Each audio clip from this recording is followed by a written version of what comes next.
আসসালামু আলাইকুম, সকলকে আমন্ত্রণ জানাচ্ছি এনটিভি নিয়মিত আয়োজন সংলাপ প্রতিদিন অনুষ্ঠানে। দর্শক, আপনাদের সাথে আছে আমি আজ কথা নাহিয়ান। আমাদের সাথে আছেন দুজন অতিথি, সাথে আছেন ঢাকা সাংবাদিক ইউনিয়নের সাবেক সহসভাপতি, একই সাথে কলামিস্ট এবং সাংবাদিক খন্দকার হাসনাত করিম পিন্টু। আমাদের সাথে আছেন এনসিপির যুগ্ম সাধারণ সম্পাদক জয়নাল আবেদিন শিশির।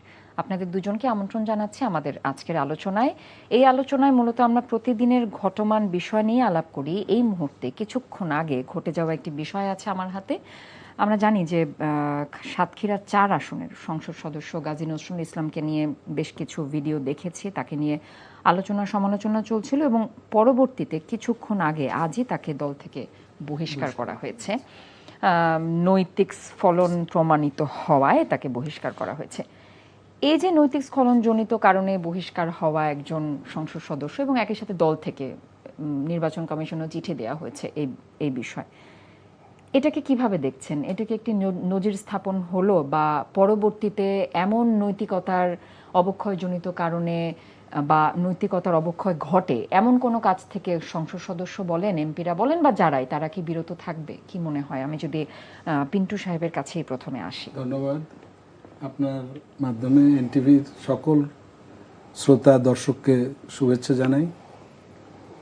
আজকে বিশেষ করে অনেকগুলো কারণে আজকের দিনটা খুব স্মরণীয়। বিশেষ করে আমরা যে টেলিভিশনে এখন কথা বলছি, এই আজকের দিনেই এই শাস্তিমূলকভাবে স্বৈরাচারী সরকার সম্প্রচার বন্ধ রেখেছিল। এনটিভি সহ আরও 4টা টেলিভিশন কার্যক্রম বন্ধ করে রেখেছিল কিছু সময় পরে অবশ্য ছাড়তে বাধ্য হয় তারা, এই একটা কারণে। আর বিশেষ করে এই মাসটা জুলাই মাস, আমাদের দ্বিতীয় স্বাধীনতার মাস, জনমুক্তির মাস, সফল গণবিপ্লবের মাস এবং ভারতীয় আধিপত্যবাদের চির অবসান ঘোষণার মাস। এইটাই স্মরণে রেখে, এইটাই মননে রেখে আমরা আজকের সমস্ত আলোচনা করব। আপনি যে প্রশ্নটা করলেন সংশ্লিষ্ট একজন সংসদ সদস্য সম্পর্কে, এটা অত্যন্ত পরিতাপজনক এবং অত্যন্ত আপত্তিকর। শুধু নৈতিক স্খলনের যে অভিযোগ আনা হয়েছে তার বিরুদ্ধে সেজন্য না। দেখুন, বাংলাদেশের রাজনীতিতে, বাংলাদেশের সমাজে, বাংলাদেশ জামিয়াতে ইসলাম এমন একটা আদর্শবাদী, এমন একটা নৈতিক উচ্চ স্থানে মানুষের কাছে একটা প্রতিষ্ঠান, রাজনৈতিক দল, যেখান থেকে মানুষের নৈতিকতার শিক্ষা সবক রয়েছে। কিন্তু সেখানে যদি আমরা সেই দলের সাথে সংশ্লিষ্ট কাউকে যদি এই নৈতিক স্খলনজনিত কোনো দৃষ্টান্ত দেখি, তাহলে সেটা অত্যন্ত পরিতাপের, কারণ এটা নৈতিকতার জায়গাটা একেবারে ভিত্তিটা নড়ে ওঠে।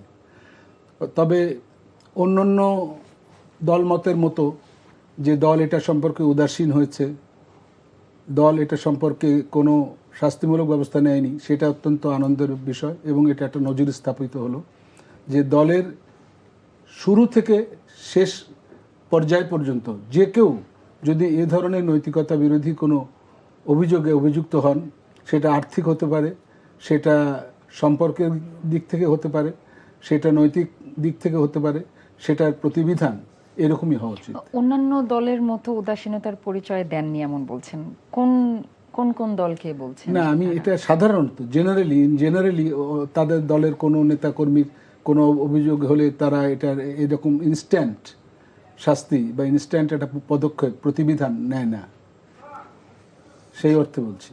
আচ্ছা, আমি একই বিষয়ে একটু যদি জয়নাল আবেদিন শিশিরের কাছে আসি, যে উনি যেমনটি বললেন যে এই যে ইনস্ট্যান্ট যে বিচার বা ইনস্ট্যান্ট যেই তারা ঘোষণা দিলেন যে তারা বহিষ্কার করে দিলেন দল থেকে, বা এখন হয়তো এমপি পদও চলে যাবে, তার পরবর্তীতে যে কোনো ধরনের কোনো অন্যায় অবিচারে কি অন্যান্য যারা সংসদ সদস্য আছেন বা দলের নেতাকর্মী আছে, তারা কি এটা থেকে শিক্ষা নিল বা শিক্ষা নিতে পারবে? ধন্যবাদ আপনাকে এবং আমার সহবিজ্ঞ আলোচক হাসনাত করিম পিন্টু ভাইকে, এনটিভি সকল দর্শক শ্রোতাকে। দেখেন, আমরা আজকে যেই ঘটনাটি দেখলাম যে জামাত ইসলামী তার একজন সংসদ সদস্যকে নৈতিক পদস্খলনের জন্য শাস্তির আওতায় নিয়ে এসেছেন এবং নজির স্থাপন করেছেন, এর জন্য আসলে দলটিকে সাধুবাদ দেওয়া উচিত। এখন সিদ্ধান্ত নেওয়াটা তো এত সহজ ছিল না, কারণ অনেক কিছুদের মধ্য দিয়ে সংসদ সদস্য লুকানোর চেষ্টা করছেন, দল বুঝে উঠতে পারে নাই। আসলে দলেরও তো একটু সময় লাগার প্রয়োজন ছিল। তারপরও এত নিখুঁতভাবে একটু সময় নিয়ে হলেও এত বড় সিদ্ধান্ত নিয়েছেন তড়িৎ গতিতে। এবং একটা আসন ছেড়ে দিয়েছেন অনেকটা, তো এটা তো নিঃসন্দেহে একটা বড় ঘটনা। বাংলাদেশে তো এর আগে এরকম ভূঘটনার আলাপ ছিল, ওই সময় তো অনলাইন ছিল না, ধরেন আপনার হয়তো অনেক কিছু মানুষ জানতো না, কিন্তু এখনও তো অনলাইনের যুগে অনেক কিছুই ঘটে, কিন্তু দল থেকে সেভাবে আপনার পদক্ষেপ নেওয়া হয় না। কিছুদিন আগেও দেখেন বিএনপির এক রংপুরের নেতা ঢাকা থেকে একজন মানে মানে হয়তো মন্ত্রী বা এমপি টাইপের কেউ যাবে, তার জন্য ঠিক একই বয়সের মেয়ে চাইছেন। মানে এই ঘটনার পরে কিন্তু ওই যে তৃণমূলের ছোট পুঁটি মাছ নেতারাই কিন্তু শাস্তি দিয়েছে, কিন্তু যে কেন্দ্রীয় নেতার জন্য মানে এই আবদারটা, তার কোনো শাস্তি হয় নাই, হয়তো সে মন্ত্রী এমপি বা আরো প্রভাবশালী দলে। তো এগুলো তো আমরা দেখি নাই, যদি দেখতাম তাও ভালো লাগতো। কিন্তু বিএনপি তো নজির আছে বহিষ্কার করে দেওয়ার, সেই খালেদা জিয়ার বিএনপি আমলে। ধরেন আমি আপনাকে বলি, বাংলাদেশে যদি ধরেন আপনি হোসেন মোহাম্মদ এরশাদ থেকে শুরু করে কারা এই নৈতিক পদস্খলনের বাইরে ছিল? হোসেন মোহাম্মদ এরশাদ তো বাংলাদেশের রাজনৈতিক অঙ্গনে যে পরিমাণ অনাচার করে গিয়েছেন, এবং তার চরিত্র নিয়ে যত ধরনের আলাপ আছে এবং এই আলাপের ভিত্তি তো আছে, এরশাদ তো কোনো শাস্তির আওতা আনতে পারিনি আমরা। এবং এরশাদের যে একটা বাহিনী ছিল তৎকালীন, তারা ঢাকা শহরের নারীদেরকে অনিরাপদ করে তুলছিল। কোনো সুন্দরী নারী দেখলে এটা এরশাদের কামড়ে নিয়ে যেত, এমন একটা পরিবেশ হয়ে গেছিল। তারপরে যদি দেখেন আপনার শেখ হাসিনার বিরুদ্ধে তো আওয়ামী লীগের নেতারাই বলছে যে মৃণাল কান্তির সাথে তার যে সম্পর্ক, হাসিনারও কোনো বিচার হয় না, মৃণাল কান্তিরও বিচার হয় না, বরং মৃণাল কান্তিরে মুন্সিগঞ্জ থেকে বারবার এমপি বানিয়ে নিয়ে আসতো। এবং হাসিনা ফ্যামিলির আলাপ। এছাড়াও বর্তমান বিএনপি স্থায়ী কমিটির কয়েকজনের বিরুদ্ধে কিন্তু অভিযোগ আছে যে বিএনপি তারুণ্য সমাবেশে যে 2023 সালে হইল, বিএনপির এক স্থায়ী কমিটির সদস্য সিলেটে একজন নারী নিয়ে এরকম একজন ঘটনা ঘটেছিল, দল থেকে কোনো স্টেপ নেওয়া হয় নাই, বরং উনি এখন বর্তমানে সিটিং মন্ত্রী। আমি নামটা বলছি না, কারণ দল চেপে গেছে তৎকালীন, তারা বিরোধী দলের জন্য অনেক মানুষ মজলুম মনে করে কিছু বলে নাই, ঘটনাগুলো ঘটছে। কিন্তু তাহলে এমন যদি প্রমাণ সামনে আসে, যেমনটি আমরা জামায়াতের এই সংসদ সদস্যের ক্ষেত্রে দেখলাম, তাহলে নিশ্চয়ই আমরা আশা করি যে বিএনপি, আমি মনে করি এর মধ্য দিয়ে বাকি সব দলগুলোই একটু চাপে থাকবে, এবং দলের বাকি যারা এরকম ধরনের চিন্তা করছে বা তারা এই অপরাধের সাথে জড়িত আছে তাদেরকে এই পথ থেকে ফিরে আসার সুযোগ হলো, বা একটা বড় ধরনের মেসেজ গেল এটা, এবং এটা টোটাল রাজনীতির জন্য ভালো হয়েছে। বরং জামাত ইসলাম আরো কঠোর হওয়া উচিত ছিল আমি মনে করি। এখানে যদি আরো কঠোর হতেন তাহলে এই ধরনের ঘটনাই ঘটতো না, বরং বিগত যে ফেসিস্ট পতনের পর থেকে জামাত ইসলামের মধ্যে যে কিছু লোকজন যে আমাদের ঢুকছে বা তাদের স্ট্রাকচারের বাইরে কিছু লোকজন তাদের শুভাকাঙ্ক্ষী হওয়ার চেষ্টা করছে, এটার মধ্যে দিয়ে ভালো লোক ঢুকছে, দুষ্ট লোক ঢুকছে। ঠিক এটা আমাদের এনসিপির ক্ষেত্রে এরকম ঘটেছে। অনেক মানুষ আওয়ামী লীগের দুষ্ট লোকরা এনসিপি করতে আসছে পরিচয় গোপন করে, আমরা হয়তো প্রথম টের পাই নাই, পরে দেখলাম তো সে তো আসলে তার পুরো পরিচয়টাই আমাদের কাছে গোপন করেছে। তো আমাদের মধ্যে ভালো লোকও আসতেছে, দুষ্ট লোকও আসতেছে। এখন পার্টি দুষ্ট লোকের বিচারটা করছে কিনা, এটা হচ্ছে বড় জিনিস। আপনার কখনো ঠেকাইতে পারবেন না, আপনার রাজনৈতিক দরজা সবার জন্য উন্মুক্ত করে দিতে হবে, রাজনৈতিক দরজা কখনো। কিন্তু এনসিপি তো একটা পথ খোলা রেখেছে যে কোনো আওয়ামী লীগ যদি স্বেচ্ছায় আমাদের দলে আসতে চায় তাহলে আসতে পারে, এবং তাকে হয়তো একটা আমরা কোনো আওয়ামী লীগের কথা বলি না, আমরা বলছি কোনো ভোটার, কোনো ভোটার যদি বাংলাদেশ সংবিধানের যে কোনো ভোটার যদি আমাদের দলে আসতে চায়, ভোটারদের জন্য আমরা আওয়ামী লীগের কথা বলি না। আওয়ামী লীগও থাকতে পারে। আমরা তো আওয়ামী লীগের বিচারের দাবি করছি, আওয়ামী লীগের ফাঁসি দাবি করি, আওয়ামী লীগের ফাঁসি কার্যকর দাবি করি। তা আমরা কি শেখ হাসিনার মানে এনসিপিতে আসতে দিব? আপনার কাছে কি মনে হয়? না, সেই ভোটার ধরেন আওয়ামী লীগ হইল, আওয়ামী লীগ ভোটার তো আওয়ামী লীগ না, আওয়ামী লীগ পন্থী ছিলেন, আগে ভোট দিয়েছেন আওয়ামী লীগে, তখন সেক্ষেত্রে কি শুনেন, আমাদের এই জায়গায় অনেক রিডিংটা ভুল হয় সবার। বাংলাদেশের ভোটাররা কখনো কোনো দলের হয় না।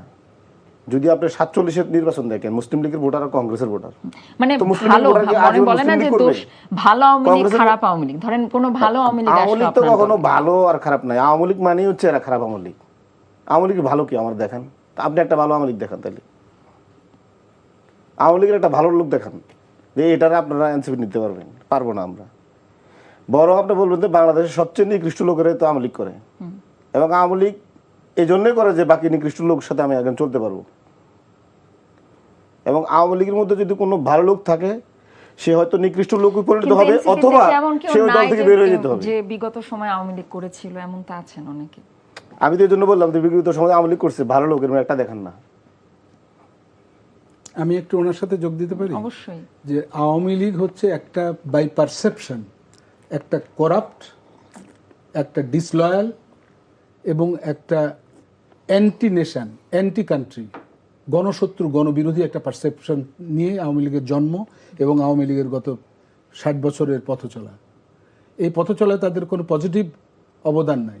শুধুমাত্র দেশের স্বার্থকে, দেশের অধিকারকে একটি প্রতিবেশীর পদচরণে নিবেদন করাই হচ্ছে পারসেপশন আওয়ামী লীগের, এর বাইরে নাই কোনো কাজে। আপনি যদি বলেন যে ভালো আওয়ামী লীগ, মন্দ আওয়ামী লীগ, পরিচ্ছন্ন আওয়ামী লীগ, আওয়ামী লীগের শব্দটার সাথে পরিচ্ছন্নতা যায় না, এটা ব্যক্তিগতভাবে আমার বিশ্বাস। আওয়ামী লীগ শব্দটার সাথে, দলটার সাথে, পরিচিতির সাথে পরিচ্ছন্নতা যায় না, এইটুকু আমি অ্যাড করব।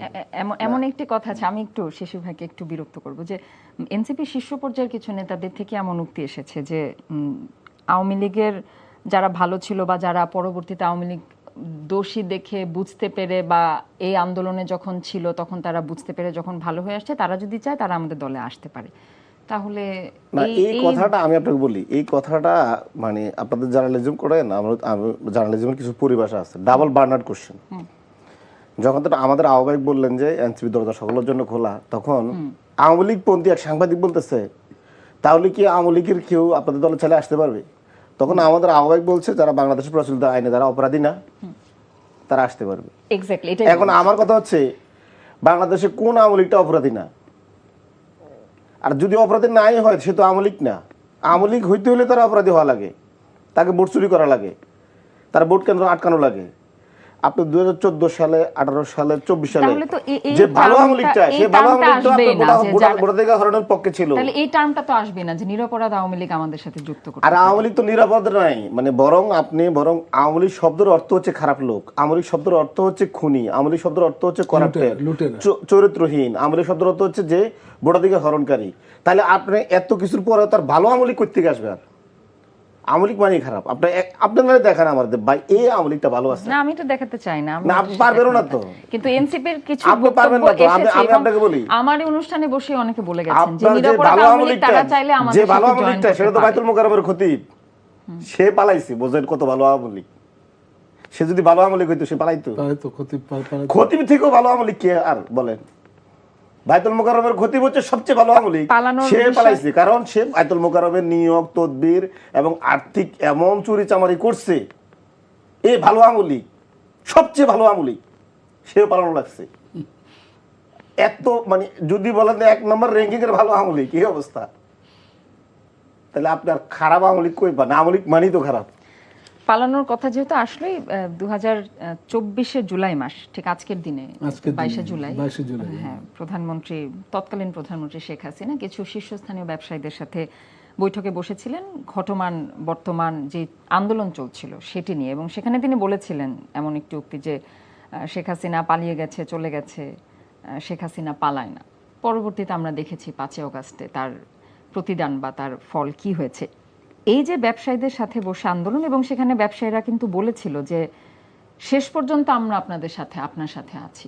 কিছু ব্যবসায়ী এমন আমৃত্যু পর্যন্ত আমি আপনার পাশে থেকে যাব এবং ক্ষমতা থেকে আপনাকে কেউ সরাতে পারবে না। এই যে দাম্ভিকতা ব্যবসায়ীদের, বা একটা যেমনটি আপনারা বলছিলেন যে ভালো তো ভালোর সঙ্গে আসলে আওয়ামী লীগের সাথে যায় না, এটা একটা দেশের জন্য কত ভয়াবহ হুমকি স্বরূপ বা হুমকি হয়েছিল বা হতে পারে বা এমন ছিল, কি মনে হয়? আমি যদি জনাব পিন্টুর কাছে আসি, আমি আপনার ওই কথাটা একটুখানি সংশোধন করে শুরু করছি। সেটা হচ্ছে যে দম্ভটা কিন্তু যারা কার্টেল, যারা অলিগার্ক, যারা সুবিধাভোগী, তারা কিন্তু দাম্ভিক না, তারা কিন্তু দাম্ভিকতা দেখায়নি। দাম্ভিকতা দেখিয়েছে রাজনৈতিক পর্যায়ে, দাম্ভিকতা দেখিয়েছে স্বৈরাচারী শেখ হাসিনা, আর তারা সেই দাম্ভিকতাকে বাতাস দিয়েছে।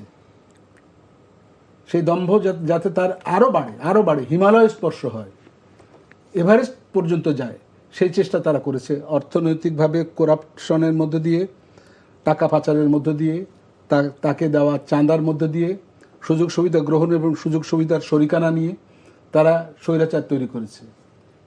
যেমন অলিগার্করা চিরকালই কিন্তু ক্ষমতা, লর্ড অ্যাক্টনের একটা কথা আছে না যে পাওয়ার করাপ্টস, অ্যাবসলিউট পাওয়ার করাপ্টস অ্যাবসলিউটলি। যত বেশি ক্ষমতা হবে তত বেশি করাপশন বাড়বে। আওয়ামী লীগের বেলায় তার ব্যতিক্রম হয়নি। আপনি দেখুন যে পৃথিবীতে যতগুলো স্বৈরাচারী শাসক এসেছে বা তারা স্বৈরতন্ত্র চালিয়েছে, তাদের পিছনে কিন্তু সবসময় ছিল ওই দেশের বণিক এবং বিশেষ করে যেমন হিটলারের পিছনে ছিল জার্মান খনি মালিকরা, যেমন মুসোলিনির পিছনে ছিল তার সুবিধাভোগীরা, যেমন মিশরের এখন বর্তমানে যে স্বৈরাচারী প্রেসিডেন্ট সিসি, তাকে ক্ষমতায় এনেছে এবং এখন পর্যন্ত ক্ষমতায় টিকিয়ে রাখছে। মিশরের, আপনি জানেন মিশর মিডল ইস্টের মধ্যে একটা বিশাল আর্মির দেশ, মিলিটারি পাওয়ার, মিলিটারি কন্ট্রাক্টগুলো তারা করে, তাদের একটা চক্র আছে। এই চক্রর সাথে ইসলামপন্থী মুরসির সম্পর্ক যায়নি বলেই মুরসিকে কোরবানি হতে হয়েছে, তাকে জেলখানায় পচে মরতে হয়েছে। ঠিক যেমনটা হয়েছে আমাদের দেশের দেশনেত্রী, তিনবারের প্রধানমন্ত্রী দেশনেত্রী বেগম খালেদা জিয়াকে। আমি মনে করি, এটা আমার বিশ্বাস এবং এটা আমার ধারণা যে শি ওয়াজ স্লো পয়জনড। কারণ স্বাভাবিকভাবে কিন্তু এরকম ধীরে ধীরে মৃত্যুগুলো কবলিত হওয়ার কিন্তু এত অল্প সময়ের মধ্যে এটা নজির নাই, এটা ক্লিনিক্যাল ট্রুথ না। শি ওয়াজ পয়জনড, এটা আমি বিশ্বাস করি। এবং আমার মনে হয় আপনি দেখুন, দেশের অধিকাংশ লোক সেটাই বিশ্বাস করে যে তাকে বিষ প্রয়োগে হত্যা করা হয়েছে। জনাব শিশির, আমি একটু আপনার কাছে জনাব পিন্টুর একটি কথা ধরে আসবো। উনি বলছেন যে পাওয়ার করাপ্টস এবং এটা আমরা জানি যে ক্ষমতা অ্যাবসলিউটলি। এখনকার অবস্থা যদি বর্ণনা করতে বলি এই উক্তি দিয়ে কি বলবেন? দেখেন, এই যেটা ভাই বললো এটার সাথে এগ্রি। দেখেন, আজকের এই দিনে শেখ হাসিনা 30 জন ছাত্র জনতাকে খুন করছে সারা দেশে। ওই সময়ে বাংলাদেশে যারা অলিগার, যারা বাংলাদেশের ব্যাংক লুট করেছে, শেয়ার মার্কেট ধ্বংস করে দিয়েছে, যারা বাংলাদেশ ব্যাংকের রিজার্ভ চুরি করেছে এবং $234 বিলিয়ন বিদেশে পাচার করেছে, শেয়ার মার্কেট থেকে ডেস্টিনি, হলমার্ক থেকে শুরু করে, এই সমস্ত অলিগাররা শেখ হাসিনাকে বলেছে যে আমরা কবর পর্যন্ত আপনার সাথে আছি, মৃত্যু পর্যন্ত আপনার সাথে আছি, শুরু তো তোমাকে চাই, শেষও তোমাকে চাই। এবং বলেছেন আপনি আরো কঠোর হন, মানে আরো লাশ ফালান।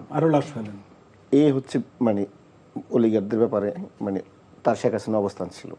শেখ হাসিনা ওই জায়গায় একটু মানে ওদের এই করাপ্ট ব্যবসায়ীদের বা ওই সিন্ডিকেটের আশেপাশে সাহস পেয়ে শেখ হাসিনাও বলে উঠছে শেখ হাসিনা পালায় না, হু হা হা বঙ্গবন্ধু, মানে এরকম একটা সে একটা মনে হচ্ছে যাত্রা বলার মতন একটা ডায়লগ দিয়ে দিল, শেখের বেটি পালায় না। তো এই যে বাংলাদেশের মানুষকে তারা মানুষ না মনে করা, দাস মনে করা, এবং যারা অলিগার তারা তো আরো বলছে আরো মানে লাশ পালান। তো সবকিছু মিলে আমরা মানে দেখলাম তখন আসলে বাংলাদেশের মানুষের নাগরিকদের কোনো মর্যাদাই ছিল না, লাশের কোনো দাম ছিল না, বরং পুলিশকে কিছু কিছু জায়গায় তাচ্ছিল্য করা হচ্ছে, তো তোমরা এত কম মারতেছো কেন। তো এই যে তাদের অবস্থা, আমাদের আপনি চিন্তা করেন এখনো পর্যন্ত আমাদের যে মানে জাতীয় কবরস্থান যেটা আছে ওই জায়গায় এখনো 300-400 গণকবর আছে, তাদের কোনো ওয়ারিশ নেই। তাদের পরিবার মানে জানতেও পারলো না সে মানে কোথায় আছে, তার কবরটা কোন জায়গায়, ওই জায়গায় একটু মোনাজাত করবে সুযোগ নেই। তো ওই পরিবেশের মধ্যে মানে ছিলাম আমরা। তো এখন যারা আপনার যে অলিগাররা আছে তারা অধিকাংশ এখন হচ্ছে খোলস পরিবর্তন করে রাতারাতি বিএনপি হয়ে গিয়েছে। অনেকে বিএনপি অলরেডি বিএনপির খুব খাস কামরায় ঢুকে গেছে, বিএনপিকে এখন দলীয় ফান্ড দেয়, নির্বাচনী ফান্ড দিচ্ছে। কারণ তারা তো বাংলাদেশে ব্যাংক লুট করা টাকা তার কাছে আছে, বিদ্যুৎ সেক্টর ধ্বংস করা টাকা তার কাছে আছে, এই যে এত টাকা আছে, তো সে তো এখন এই টাকা জায়েজ করতে হলে তো ক্ষমতাসীন দলকে টাকা দিতে হবে। এবং রাষ্ট্রের যে এখানে ফেসিবাদী কাঠামো আছে, এটা কি বর্তমান সরকার বুঝতে পারছে যে তারা খোলস পরিবর্তন করে এসেছে নাকি ধরতে পারছে না? বর্তমান সরকার ধরার কোনো ইচ্ছে নাই, বরং বর্তমান সরকার চিন্তা করছে তোমরা যে লুট করছো লুটের ভাগ দিলে হবে। যদি ধরার ইচ্ছে থাকতো তাহলে বাংলাদেশ ব্যাংকে এই যে ব্যাংক রেজুলেশন যে অ্যাক্ট যেটা আছে, কিন্তু বর্তমান সরকার তো বলছে যে আমরা পাচার করা অর্থ ফিরিয়ে আনবো। আচ্ছা, বর্তমান সরকার তাদেরকে মানে এই পাচার করা অর্থ ফিরিয়ে আনা এবং এই করাপ্ট ব্যবসায়ীদেরকে আইনের আওতায় নিয়ে আসা, এর যদি বিন্দু মাত্র সম্ভাবনা থাকতো তাহলে একজন ওই মিটিংয়ে ছিল একজন ব্যবসায়ীকে আধা ঘন্টা জেলের ভাত খাওয়াইছে, এরকম কোনো নজির দেখাতে পারবেন? বা জেলে রাখছে?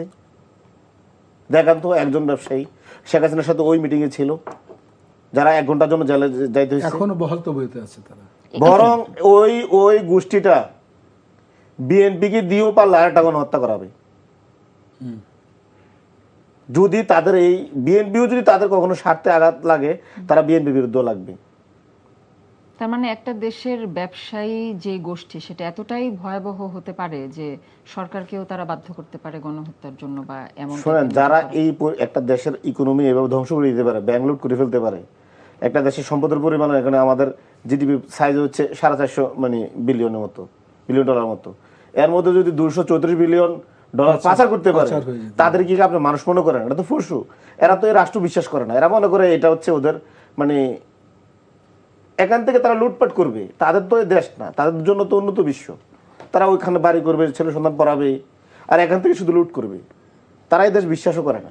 জনাব পিন্টু, আমি যদি ওনার কথা সূত্র ধরে আসি, যিনি বলছেন যে ওনারা চাইলে যদি ওনাদের স্বার্থে লাগে, সেই স্বার্থে লাগলে ওনারা বিএনপিকেও বাধ্য করতে পারে, কি মনে হয় আসলে কি একটা মানে ব্যবসায়ী গোষ্ঠী এতটাই ভয়াবহ হতে পারে যে? না, ব্যবসায়ী গোষ্ঠী অ্যাজ এ হোল বণিক সম্প্রদায়ের উপরে তো বলে লাভ নেই, কারণ ইমানদার ব্যবসায়ীও তো আছেন, সৎ ব্যবসায়ীও তো তো আছেন। ওখানে তো ও 25 জন যে গিয়েছিল সেখানে তো কেউ ইমানদার ব্যবসায়ী নাই ওখানে। না, সেটা আমি বলছি না, আমি সিঙ্গেল আউট করছি না, করতে চাচ্ছি না।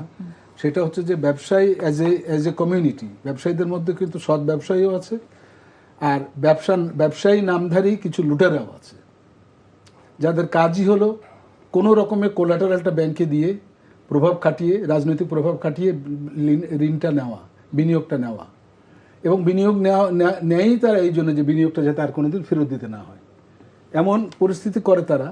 এই যে আপনার মনে করেন লোনের ক্লাসিফিকেশন করে, এটা এক ধরনের জোচ্চুরি আমি বলবো।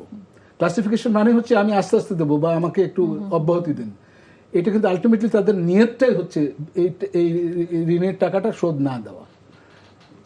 এবং আপনি জানেন না, আপনি জেনে হয়তো আশ্চর্য হবেন, সারা পৃথিবীর মধ্যে বকেয়া ব্যাংক ঋণের সবচেয়ে বেশি তুলনামূলকভাবে in comparison two economic size of economy, Bangladesh সবচেয়ে বেশি। বাংলাদেশের পরে আর 2-3টা এরকম র্যাঙ্কিং আছে, ইথিওপিয়া অথবা এই ধরনের আফ্রিকান কান্ট্রি বা আছে নজির, কিন্তু এরকম অনাদায়ী ব্যাংক ঋণ আর কোথাও নাই। এই আজকের দিনে যেহেতু জুলাই প্রসঙ্গ আসলো, আমার সময় কম, একটু এই টপিকে যাচ্ছি যে 22শে জুলাই এই ব্যবসায়ীদের সাথে যে মতবিনিময় ছিল, তার পাশাপাশি কিন্তু বাংলাদেশের 4টি গণমাধ্যম, এনটিভি সহ আরও 3টি গণমাধ্যমকে একসাথে সম্প্রচার বন্ধ হয়ে গিয়েছিল। এবং আমরা তখন দেখেছি যে গণমাধ্যমের উপর যে হস্তক্ষেপ, কিছু বলা, ইভেন কোনো একটা শব্দ ব্যবহারও যদি কোনো রিপোর্টার বা কোনো প্রেজেন্টার করতো, সেখানেও দেখা যেত সেটার উপর হস্তক্ষেপ আসতো। এই যে নিয়ন্ত্রিত গণমাধ্যম ছিল জঘন্যভাবে, সেটা থেকে বাইরে গিয়ে হয়তো কিছু গণমাধ্যম কথা বলছিল এবং সম্প্রচার বন্ধ করে দিল, আবার পরে ফিরিয়ে আনলো। এখনকার গণমাধ্যম নিয়ে যদি প্রশ্ন করা হয়, এখনকার গণমাধ্যম পরিষ্কারভাবে 2 ভাগে বিভক্ত। একটা হচ্ছে প্রাতিষ্ঠানিক গণমাধ্যম, আর একটা হচ্ছে সোশ্যাল মিডিয়া, সামাজিক যোগাযোগ মাধ্যম।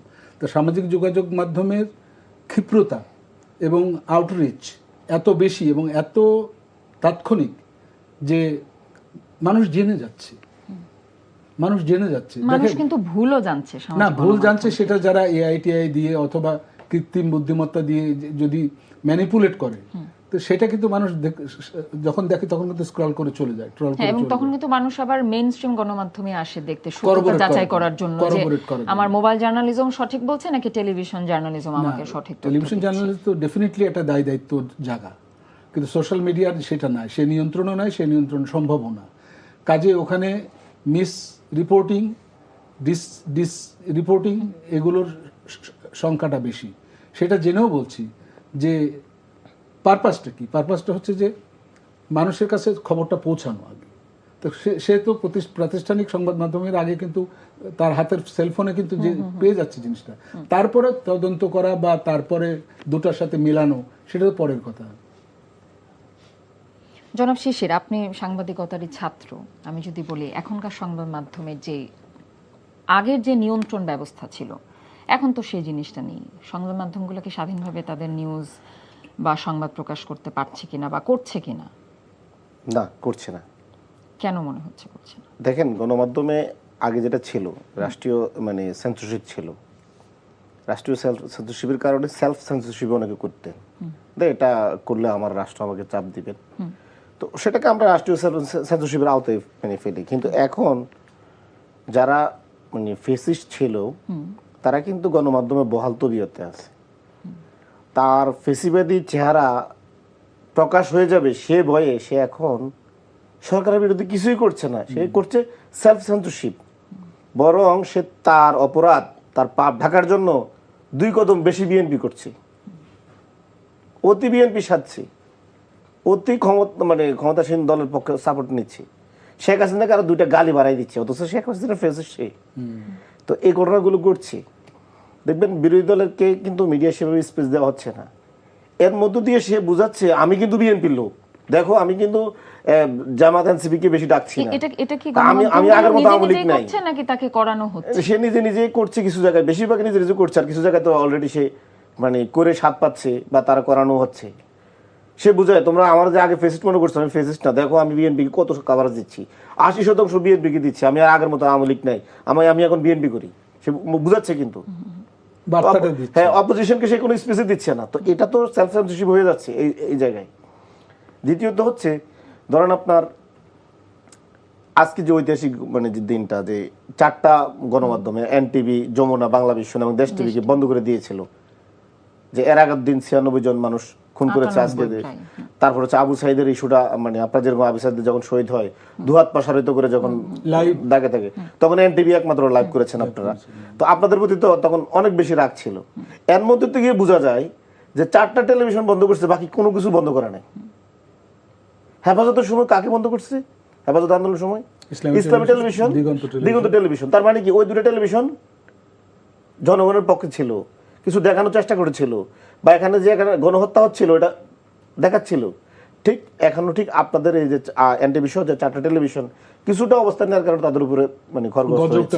এখন আসুন মূল কথায়, ইন্টেরিয়াম গভর্নমেন্ট বা বিএনপি গভর্নমেন্ট এসে এই সমস্ত মিডিয়া লীগ, সিএনএ লীগ, সাংবাদিক লীগ, সম্পাদক লীগ কারো কি বিচার করছে? 27 তারিখ সব সম্পাদক লীগ, সিএনএ লীগ, মিডিয়া লীগ তারা যাই বলে শেখ হাসিনাকে বলে আসে নাই যে আপনার প্রতি পূর্ণ সমর্থন?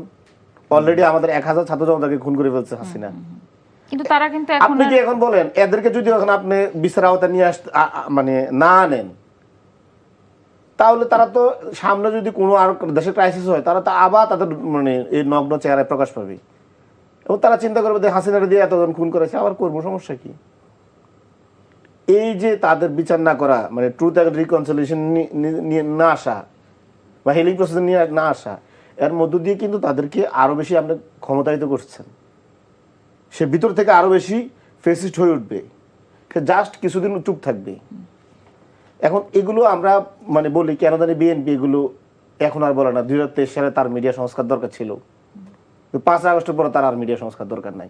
2023 সালে তার হচ্ছে স্বাধীন গণমাধ্যম দরকার ছিল, স্বাধীন বিচার বিভাগ দরকার ছিল, এখন তার হচ্ছে বিচার বিভাগ দরকার নাই। 2023 সালে তার স্বাধীন মানবাধিকার কমিশন দরকার ছিল, এখন তার দরকার নাই। 2023 সালে তার গুম কমিশন দরকার ছিল, রাষ্ট্র মেরামতের 31 দফায় সে সকল প্রস্তাব দিয়েছিল, এখন তার কোনো কিছু দরকার নাই। তারা বলছে আমরা সংস্কার কাজ চলমান আছে, করছি। শোনেন, যে 2023 সালে তার এত প্রয়োজন ছিল, রাষ্ট্র মেরামতের 31 দফা ঘোষণা করেছে, 23 সালে তার এত প্রয়োজন, আর এখন 26 সালে সে তার প্রয়োজন হয় না। আর কত সময় দরকার? আমার সময় একেবারেই শেষের দিকে। দর্শক, আমি বিদায় নিচ্ছি, আপনাদের অসংখ্য ধন্যবাদ। আমরা চাই পরিবর্তন আসুক, পরিবর্তন করুক, জনগণের হাত ধরে আসুক, সরকারের হাত ধরে আসুক। যে যেখান থেকে ছিলেন, দেখছিলেন, ভালো থাকুন, সুস্থ থাকুন। আমার আলোচকদেরও শুভেচ্ছা। শেষ করছি এখানেই। ধন্যবাদ সবাইকে।